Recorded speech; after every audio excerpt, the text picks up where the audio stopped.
క్రితం ఆనాడు నాకు తెలిసి అక్కడ 5,000కో 10,000 ఎకరం ఉండొచ్చు, అదే ఎక్కువ ఉండొచ్చు.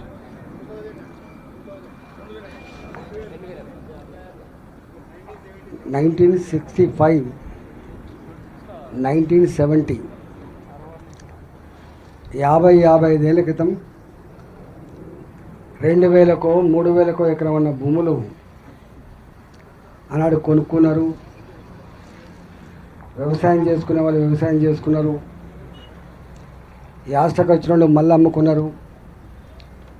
ఈ 50 ఏళ్ళ కాలంలో 60 ఏళ్ళ కాలంలో అనేక రకాల చేతులు మారినాయి. బొమ్మరాజపేట అక్కడ గ్రేప్ గార్డెన్లకి కూరగాయల తోటలకు నిలయం. నాకు కూడా ఈ ప్రాంతంతో 36-37 ఏళ్ళ పరిచయం కాబట్టి ఈ ప్రాంతంలో నాకు కూడా 6-7 గ్రామాల్లో పౌల్ట్రీ ఫార్మ్స్ ఉన్నాయి కాబట్టి ఆ గ్రామం గురించి అంత ఇంత తెలుసు. నేను గతంలో మాట్లాడినాం, మళ్ళీ మాట్లాడుతున్నాం. కొంతమంది బ్రోకర్లు, కొంతమంది లంచగొండి అధికారులు అధికారాన్ని అడ్డం పెట్టుకొని రైతాంగాన్ని సతాయించే ప్రయత్నం చేస్తుండో తప్పకుండా వాళ్ళ భర్తం పడతామని చెప్పి సందర్భంగా హెచ్చరిస్తూ ఉన్నాం. నేను వచ్చింది రైతాంగానికి సంపూర్ణంగా మద్దతు ఇవ్వడం కోసం వచ్చినాం. ఈ మద్దతు కూడా ఏదో వట్టిగా ఇట్లా మాట్లాడిపోవడానికి రాలే. ధరణి వచ్చిన తర్వాత బాగా అనిపిస్తుంది. ధరణి వచ్చిన తర్వాత కొన్ని లక్షల ఎకరాల భూములు అసలు ఓనరు అసలు కబ్జాదారుని పక్కకు పెట్టి ఎప్పుడో 40 ఏళ్ళ క్రితం 50 ఏళ్ళ క్రితం ఉన్నటువంటి పేర్లు కూడా వచ్చినాయి. ఒక బొమ్మరాజపేటలే కాదు, చాలా దిక్కులు వచ్చినాయి. వీళ్ళన్నిటి కూడా రెక్టిఫై చేస్తాం, ఈ ధరణిని తీసుకుపోయి బంగాళాఖాతంలో కలుపుతాం అని భూభారత్ తెచ్చిండు.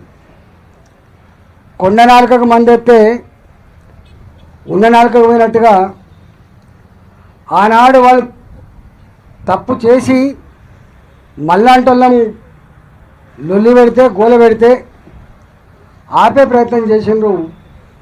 కానీ ఈనాటి ప్రభుత్వం మాత్రం ఏకంగా ఆ భూముల్ని కబ్జా పెట్టే ప్రయత్నమే చేస్తూ ఉంది. నేను మరొకసారి లంచాలకు మరిగినటువంటి కొద్దిమంది అధికారులు ప్రజల జీవితాలతో చెలగాటమాడే ప్రయత్నం చేస్తే ఇవాళ కాకపోయినా రేపు తప్పకుండా శిక్ష తప్పదని చెప్పి హెచ్చరిస్తూ ఉన్నాము. ఇట్లాంటి సమస్యలు వచ్చినప్పుడు ప్రభుత్వాలు స్పందించి ఇదేదో 1 ఎకరానికో 2 ఎకరాలకు సంబంధించినటువంటి సమస్య కాదు. ఇది ఏకంగా 1049 ఎకరాలకు సంబంధించినటువంటి భూమి.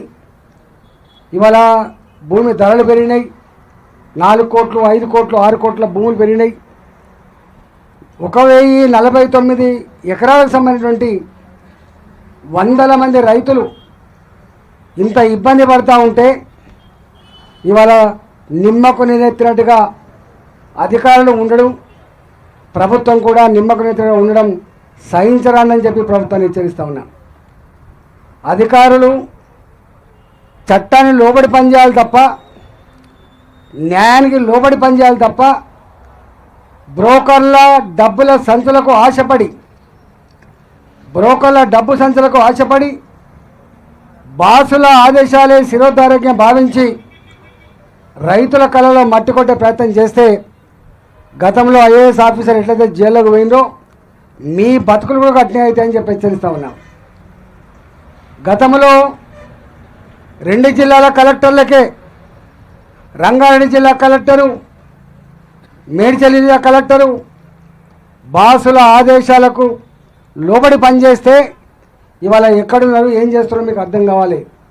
గతంలో కూడా ముఖ్యమంత్రుల ఆదేశాలైతే పనిచేసిన అధికారులు ఎట్లా జైల్లోకి పోయినా మీకు గుర్తు రావాలి.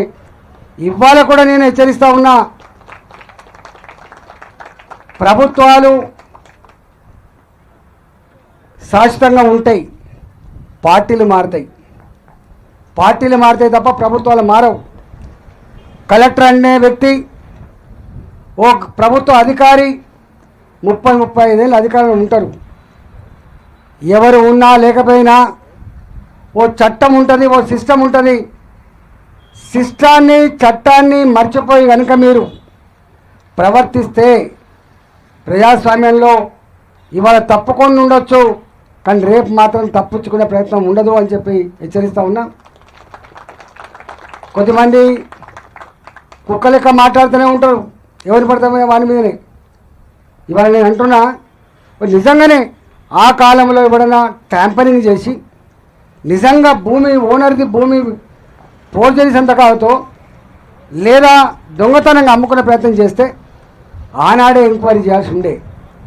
నేను అంటున్నా, ఈ 50 సంవత్సరాల చరిత్రలో ఇన్ని భూములు, ఇన్ని రకాల ల్యాండ్ కన్వర్షన్స్ అయిపోయి నాలా కన్వర్షన్ చేసుకొని ఒక్క ఓనర్ కాదు 2-3 చేతులు మారి గిన్ని సంవత్సరాలు ప్రశాంతంగా ఉండగా 55 ఏళ్ళ తర్వాత ఇవాళ ఈ పరిస్థితి వచ్చిందంటే తెలంగాణలో ఇట్లాంటిది చేయాలనుకుంటే ఒక సగం తెలంగాణకి ఇట్టే ఉంటుంది. గుర్తుపెట్టుకోడు, సగం తెలంగాణ ఉంటుంది. ఇలా ఎక్కడో భూస్వామి దగ్గర పనిచేస్తే పోరా దున్నుకోపో బిడ్డ అని ఇస్తారు భూములు, కాగితాలు ఉండవు. ఎక్కడో పోరాటం ద్వారా వచ్చిన భూములు ఉంటాయి, కాగితాలు ఉండవు. ఎక్కడో ఎట్టి చేస్తే వచ్చిన భూములు ఉంటాయి, కాగితాలు ఉండవు. నా భూమే కదా, నేను నా బాయి కదా, నా పొలం కదా, నా పంట కదా అని చెప్పి వాళ్ళు ఇలా ఉంటున్న ధరణి వచ్చిన తర్వాత కొన్ని లక్షల ఎకరాల భూములు ఇట్లా అన్నమాట వాస్తవం.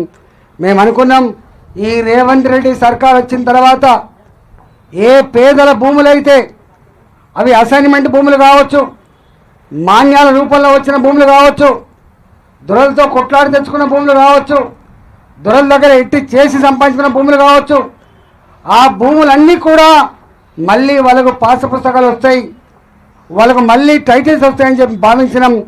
కానీ ఇవాళకి కూడా ఎక్కడేసిన భూములు అక్కడనే ఉంది. ఆనాటి ప్రభుత్వమేమో 2 జిల్లాల కలెక్టర్ల మీద కబ్జా పెడితే ఇవాల్టి ప్రభుత్వం 8 జిల్లాల కలెక్టర్ల మీద అజమాయిషి పెట్టింది. ఎంఆర్ఓకి అధికారం లేదు, ఆర్డీఓకి అధికారం లేదు, జేసీకి అధికారం లేదు. చక్కగా కలెక్టర్ దగ్గరికి పోవాలి. కలెక్టర్ గారు అంటారు నవ్వుతాడు, ఊకుంటాడు. అంటే అర్థం ఏంటంటే మా చేతిలో ఏం లేదు అంటే అన్ని రకాల. ఇవాళ ఈ ప్రభుత్వం వచ్చిన తర్వాత మళ్ళా పాత పద్ధతులలో ఎంఆర్ఓలకి, ఆర్డీఓలకు, జేసీలకు, కలెక్టర్లకు హక్కులు సంక్రమించిన తర్వాత ఎందుకు ఇవాటికి కూడా హక్కులు వచ్చిన తర్వాత కూడా వీళ్ళు సపోర్ట్ చేస్తారంటే బాసుల ఆదేశం లేకుండా, మంత్రుల ఆదేశం లేకుండా కలెక్టర్ ఇలా సంతకం పెట్టే అధికారం లేదు. వాళ్ళ ఆదేశాలు లేకుండా చీమ చిట్టుకోమనేటువంటి ఆస్కారం లేదు. ఇవాళ ఆనాడి ప్రభుత్వ ఆయంలో 5-6 ఉంటే ఇవాల్టి ప్రభుత్వ ఆయామలో ఒక 20 మందో 25 మందో ఉంటారు. వాళ్ళు నేను చేయిస్తా, నేను తీసుకుపోతా, గివి వీళ్ళు పనిచేసే పని. ఇవాళ అనుకుంటాను ఏమవుతుంది, మాకు ఏం చేస్తారు, మాకు మాలాంటి వాళ్ళం తప్పకుండా భారతీయ జనతా పార్టీగా ఇప్పటికే మా రామచంద్రరావు గారు ఇక్కడికి వచ్చిపోయిండ్రు, పరిశీలన చేసిపోయిందని చెప్తున్నారు. ఇవాళ భారతదేశంలో ఎన్ని సంస్థలు అయితే ఉంటాయో ప్రజలకు న్యాయం చేయాలని చెప్పి ఇవాళ ఉత్తర్వులు వేసే ప్రయత్నం చేస్తాం. ఇక్కడ ఏసీపీకి రాస్తాం, అవసరమైతే చీఫ్ జస్టిస్ గారు రాస్తాం, ముఖ్యమంత్రి గారు రాస్తాం. ఇక్కడ కనుక వీళ్ళు న్యాయం చేయకపోతే ఇవాళ దేశంలో ఉన్న ఈడీకి ఉత్తర్వులు రాస్తాం, మేము సిబిఐ కూడా ఉత్తర్వులు రాస్తాం, దీని మీద చీఫ్ జస్టిస్ ఆఫ్ ఇండియా కూడా తప్పకుండా రాస్తామని చెప్పి ఈ సందర్భం మనం చేస్తూ ఉన్నాం. మీరు ఇంకా నేను అంటున్నా ఇవాళ 12 ఏళ్ళు 14 ఏళ్ళు ఒక సమస్య ఉంటే 15 ఏళ్ళు సుప్రీంకోర్టు గైడ్లైన్స్ ఉన్నాయి. ఓ 14 ఏళ్ళు 15 ఏళ్ళు 16 ఏళ్ళు కనుక వరుస పెట్టి ఉండి ఏ సమస్య లేకపోతే 20 ఏళ్ళ తర్వాత కూడా మళ్ళీ మీరు వచ్చి ఈ సమస్య ఉందంటే అది చెల్లదు అని చెప్పి సుప్రీంకోర్టు లాంటిది జడ్జిమెంట్స్ ఇచ్చినప్పటికి కూడా మీకు సుప్రీంకోర్టు జడ్జిమెంట్ మీకు కనపడతలేవు. 40-50 ఏళ్ళుగా ఆ భూముల మీద వ్యవసాయం చేసుకుని బతికే పేద కుటుంబాలు మీకు గుర్తొస్తలేవు.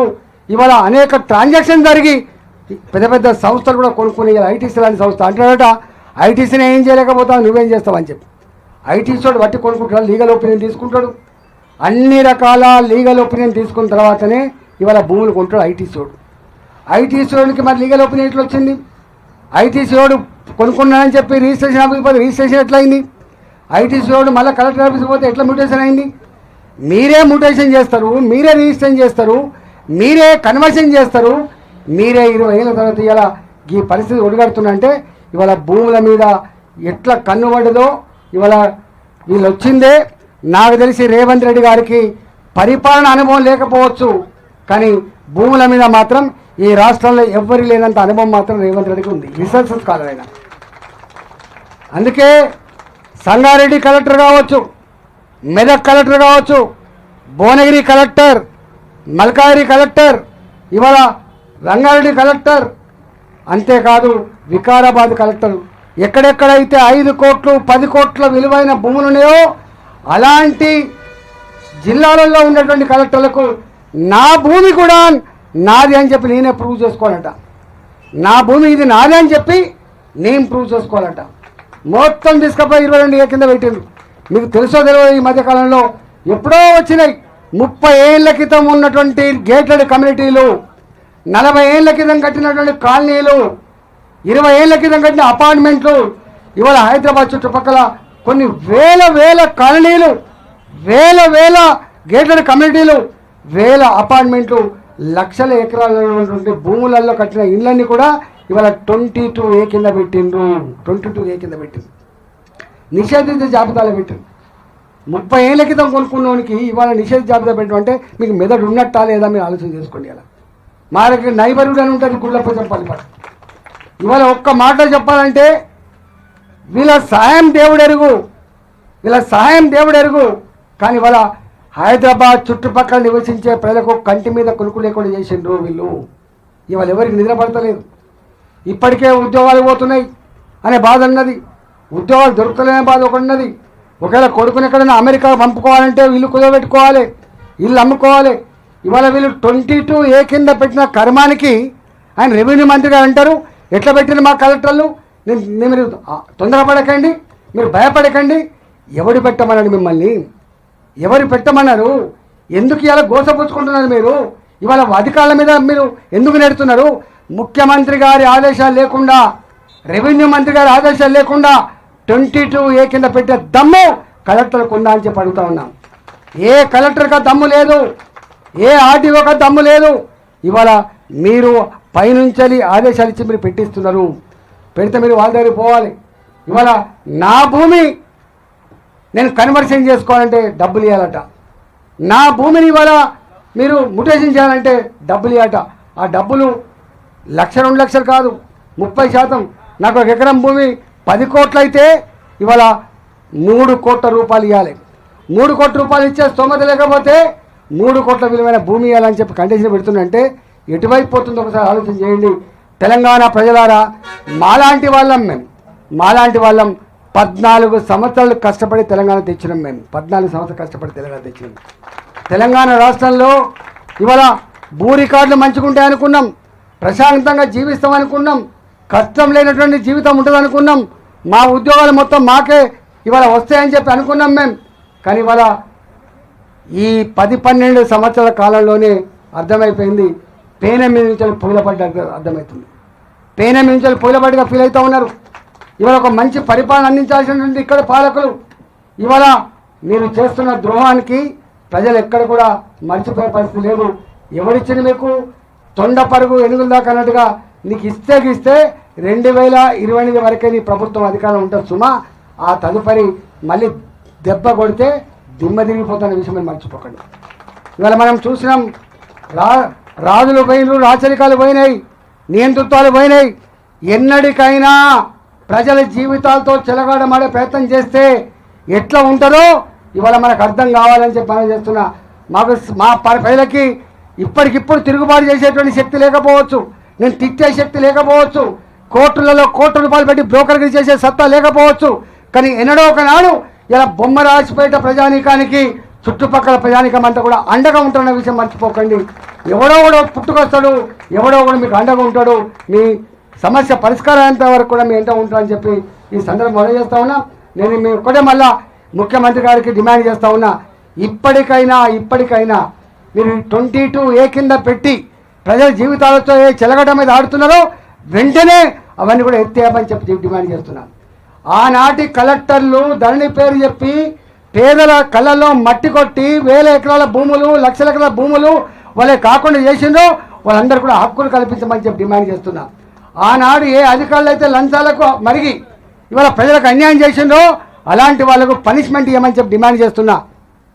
రాబోయే కాలంలో ఇలాంటి మళ్ళీ జరగకుండా మీరు ఏ పేరు పెట్టుకుంటారో, ఇందిరమ్మ పేరు పెట్టుకుంటావా, రాహుల్ గాంధీ పేరు పెట్టుకుంటావా, రాజీవ్ గాంధీ పేరు పెట్టుకుంటావా, పేరును ఎవరైనా పెట్టుకో, కానీ మా ప్రజలకు మాత్రం ఇవాళ న్యాయబద్ధంగా వాళ్ళకు సంబంధించిన భూములకు పట్టాలు కానీ మళ్ళీ ఇంకోటి కన్నెత్తి చూడకుండా ఉండేటువంటి పద్ధతిలో వాళ్ళకు న్యాయం చేయాలని చెప్పి డిమాండ్ చేస్తా ఉన్నా.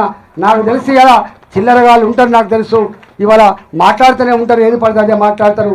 కానీ ఒక్కటి గుర్తుపెట్టుకోండి, గిన్ని సంవత్సరాల తర్వాత 55-60 సంవత్సరాల తర్వాత ఈ సమస్య వచ్చినప్పుడు వెంటనే ప్రభుత్వం ఒక కమిటీని వేసి ఒక బొమ్మరాజు పెట్టిన ఉందా ఇట్లాంటిది ఇంకెక్కడెక్కడ ఉన్నాయో ఇవన్నీ వేసి పనిచేయాలి. మీరు చూసిన నారపల్లిలో గిట్నే అయిపోయింది. 85లో ఉప్పల్ పక్కకుంటుంది నారపల్లిలో ఆనాడు 1985లో 50 రూపాయలకో 30 రూపాయలకో గజం కొనుక్కున్న భూములు అవి. 30 రూపాయల గజం కొనుక్కున్న, 40 రూపాయల గజం కొనుక్కున్నారు. ఇవాళ అవి 30,000 గజమైంది.